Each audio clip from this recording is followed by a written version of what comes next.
নমস্কাৰ প্ৰিয় দৰ্শকসকল অসমীয়া বাৰ্ষিক ৰাশিফলৰ শিতানলৈ সকলোকে স্বাগতম জনাইছোঁ।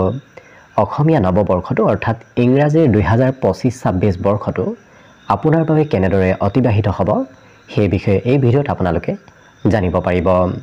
যিহেতু এই বছৰ অসমীয়া নৱবৰ্ষত গুৰু বৃহস্পতিয়ে বছৰটোৰ ভিতৰতে দুবাৰ ৰাশি পৰিৱৰ্তন কৰিব, গতিকে এই গুৰু বৃহস্পতিৰ ৰাশি পৰিৱৰ্তনে ৰাশিসমূহৰ ওপৰত বিশেষ পৰিৱৰ্তন আনিব। লগতে 12 বছৰৰ মূৰত গুৰু বৃহস্পতি উচ্চ অৱস্থালৈ যাব গৈ আছে। উচ্চ অৱস্থা অৰ্থাৎ পূৰ্ণ বলি অৱস্থাত গুৰু বৃহস্পতি 12 বছৰৰ মূৰত যাব গৈ আছে। গতিকে সেই গুৰু বৃহস্পতিৰ পূৰ্ণ বলি অৱস্থাই আপোনাৰ বাবে এই বছৰ কেনেধৰণৰ ফলাফল লৈ আনিব সেই বিষয়ে এই ভিডিঅ'ত আপোনালোকে জানিব পাৰিব।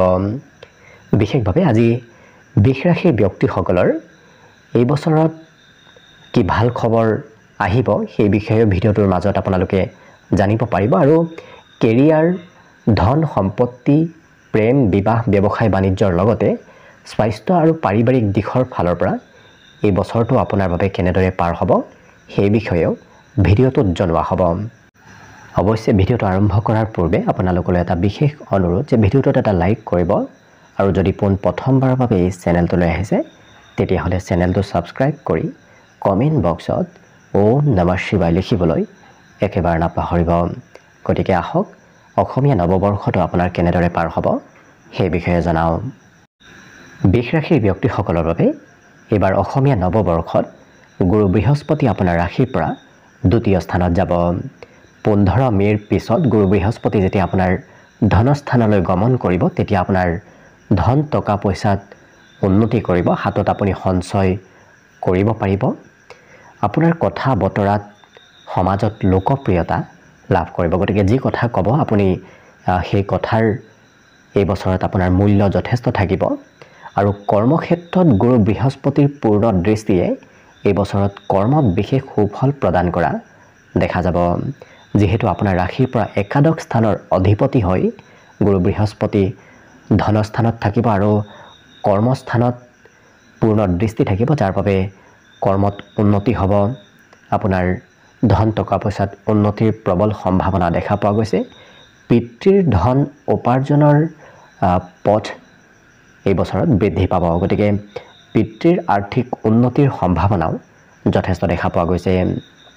কিন্তু স্বাস্থ্যৰ অকণমান যত্ন ৰখাৰ প্ৰয়োজন আছে। বিশেষকৈ পেটৰ সৰু সুৰা সমস্যাই মাজে সময়ে দেখা দিব পাৰে, হয়তো হজম কমকৈ হ'ব পাৰে, গতিকে গুৰুত্ব ৰখাৰ চেষ্টা কৰিব। বাকী কিন্তু গুৰু বৃহস্পতি যেতিয়ালৈকে আপোনাৰ ধনস্থানত থাকিব তেতিয়ালৈকে আপোনাৰ ওপৰত বিশেষ শুভ প্ৰভাৱ দিয়া দেখা যাব। কিন্তু 19 অক্টোবৰৰ পিছত গুৰু বৃহস্পতি আপোনাৰ ৰাশিৰ পৰা তৃতীয় স্থানত গমন কৰিব। তৃতীয়ত গুৰু বৃহস্পতি যদিও আপোনাৰ কিছু শুভ ফল আৰু মধ্যম ফলেৰে পাৰ কৰিব, কাৰণ গুৰু বৃহস্পতিৰ দৃষ্টি হৈছে অমৃতময় দৃষ্টি। গতিকে অমৃতময় দৃষ্টি তৃতীয়ত যেতিয়া বহিব তেতিয়া তৃতীয়ৰ পৰা একাদশ স্থানত অমৃতময় দৃষ্টি আপোনাৰ উপাৰ্জন পাতিত তেতিয়াও বৃদ্ধি কৰা দেখা যাব। লগতে ভাগ্যস্থানত গুৰু বৃহস্পতিৰ পূৰ্ণ দৃষ্টি থাকিব আৰু সপ্তমতো গুৰু বৃহস্পতিৰ পূৰ্ণ দৃষ্টি থাকিব, যাৰ বাবে গুৰু বৃহস্পতিৰ অমৃতময় দৃষ্টি আপোনাৰ অক্টোবৰ মাহৰ 19 তাৰিখৰ পিছত আপুনি নিশ্চয় লাভ কৰিব। কিন্তু ভাতৃ ভগ্নীৰ সৈতে মতভেদত হয়তো লিপ্ত হ'বলগীয়া হ'ব পাৰে। গতিকে যদি আপোনাৰ ভাতৃ ভগ্নী আছে তেতিয়াহ'লে সিমান শুভ নহয়। কিন্তু গুৰু বৃহস্পতিৰ অমৃতময় দৃষ্টিয়ে ব্যৱসায় বাণিজ্যত উন্নতি কৰাব। বিবাহৰ সম্ভাৱনাও সেইখিনি সময়ত খুব বেছি আহি পৰিব। গতিকে যিসকল বিবাহৰ উপযুক্ত ব্যক্তি তেওঁলোকৰ বাবে অক্টোবৰ মাহৰ 19 তাৰিখৰ পিছত বিবাহৰ যোগ দেখা পোৱা গৈছে। বৈবাহিক সম্বন্ধত সেই সময়খিনিৰ ফালৰ পৰা অতি মধুৰতা বৃদ্ধি পাব। উচ্চ শিক্ষাত যদি আগবাঢ়িব বিচাৰি আছে তেতিয়াহ'লে উচ্চ শিক্ষাৰ বাবে অক্টোবৰ মাহৰ 19 তাৰিখৰ ফালৰ পৰা পিছৰ পৰা বিশেষ সুফল লাভ কৰিব। মনৰ আশাবোৰো পূৰ্ণ হ'ব। আত্মীয় কুটুম্বৰ সৈতে মিত্ৰতা বৃদ্ধি পাব। গতিকে অক্টোবৰ মাহৰ পিছত যেতিয়া গুৰু বৃহস্পতি উচ্চ অৱস্থাত পূৰ্ণ বলি অৱস্থাত যাব তেতিয়া আপোনাৰ বিভিন্ন ক্ষেত্ৰত সুফল প্ৰদান কৰা দেখা যাব। কিন্তু আপোনাৰ ভাতৃ ভগ্নীৰ সৈতে সম্বন্ধত গুৰুত্ব ৰাখিলে বাকী সকলো দিশত এই বছৰ গুৰু বৃহস্পতিয়ে বিশেষ সুফল আপোনাক প্ৰদান কৰিব। একেদৰে শনিদেৱৰ স্থিতি এই বছৰ আপোনাৰ ৰাশিৰ পৰা একাদশ স্থানত থাকিব। 29 মাৰ্চৰ পিছত শনিদেৱ আপোনাৰ ৰাশিৰ পৰা একাদশ স্থানত গমন কৰিব। একাদশত শনিয়ে অৱশ্যে অকণমান ধন টকা পইচাৰ পোৱাত কিছু পলম কৰিব পাৰে, কিন্তু আপুনি মনৰ আশা কৰা মতে ফলাফল লাভ কৰিব, কাৰণ পলম হ'লেও আপুনি যিমান ভাবিছিল তাতকৈ বেছি সুফল আৰ্থিক ক্ষেত্ৰত নিশ্চয় লাভ কৰিব। যিহেতু কৰ্মপতি হৈ একাদশত অৱস্থিতি হ'ব, গতিকে একাদশত গুৰু বৃহস্পতিৰ দৃষ্টিও থাকিব আপোনাৰ এই বছৰত। গতিকে গুৰু বৃহস্পতি আৰু শনিৰ দৃষ্টিয়ে আপোনাৰ উপাৰ্জন নিশ্চয় বৃদ্ধি কৰিব, কিন্তু মনৰ আশাবোৰ পূৰণ হোৱাত অকণমান পলম হ'ব পাৰে।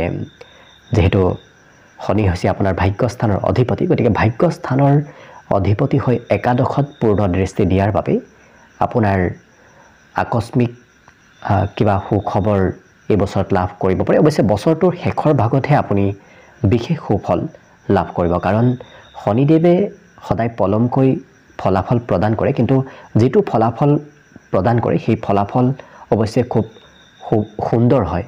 গতিকে আপুনি ভবাতকৈ যিমান ভাবি আছে তাতকৈ বেছি ভাল ফলাফল লাভ কৰিব, কিন্তু এই বছৰত সকলো কামত পলম হোৱাৰ সম্ভাৱনা দেখা পোৱা গৈছে। লগতে শিক্ষাৰ ফালৰ পৰা সিমান শুভ নহয়, কাৰণ শনিদেৱৰ দৃষ্টি হৈছে বিচ্ছেদাত্মক দৃষ্টি। গতিকে শনিদেৱে যেতিয়া আপোনাৰ শিক্ষাস্থানত দৃষ্টি দিব, সেইখিনি সময়ত পঢ়াত চঞ্চলতা, পঢ়াত ধৈৰ্যৰ পৰিমাণ অকণমান কমিব পাৰে, গতিকে কিছু গুৰুত্ব ৰখাৰ প্ৰয়োজন আছে। বাকী এই ৰাশিৰ ব্যক্তিসকলক অৱশ্যে শনিদেৱে বিশেষ শুভ ফলেই প্ৰদান কৰিব। বছৰটোৰ শেষৰ ভাগত তেওঁলোকে শুভ ফল নিশ্চয় লাভ কৰিব।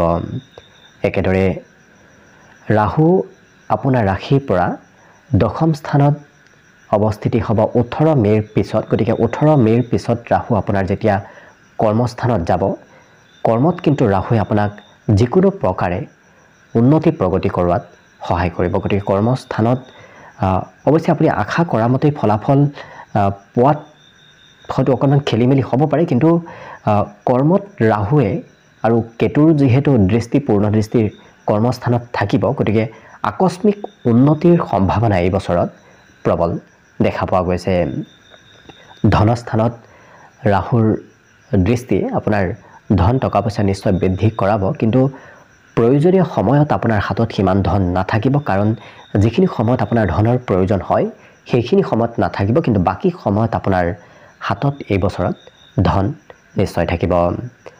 ৰাহুৰ দৃষ্টি যিহেতু চতুৰ্থ স্থানত থাকিব, গতিকে বন্ধুৰ সৈতে এই বছৰ মিত্ৰতাত অকণমান গুৰুত্ব ৰাখিব, কাৰণ সৰু সুৰা কথাই মতভেদ কোনোবা বন্ধুৰ সৈতে আনিব পাৰে, গতিকে গুৰুত্ব ৰখাৰ প্ৰয়োজন আছে।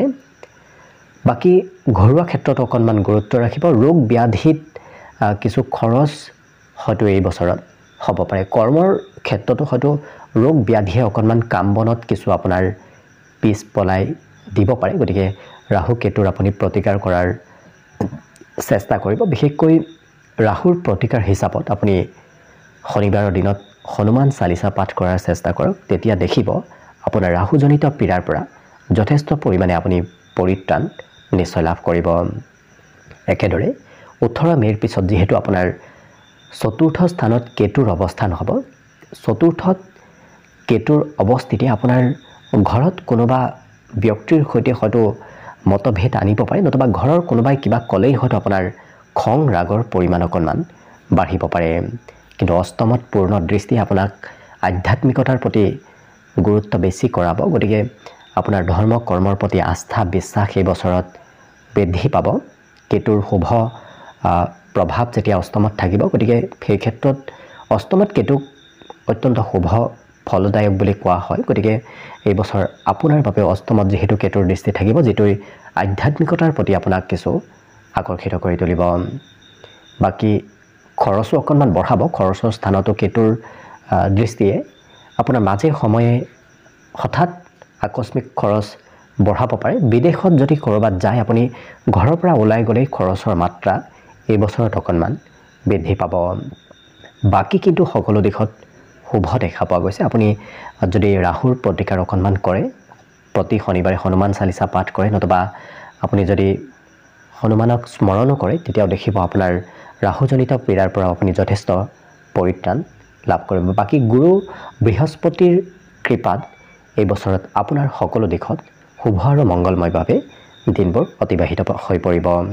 গতিকে আশা কৰিছোঁ আগন্তুক অসমীয়া নৱবৰ্ষটো যেন আপোনাৰ শুভ আৰু মংগলময় হৈ পৰক, তাৰেই কামনাৰে ভিডিঅ'টো আজিৰ বাবে ইমানতে সামৰি মাৰিছোঁ। ধন্যবাদ।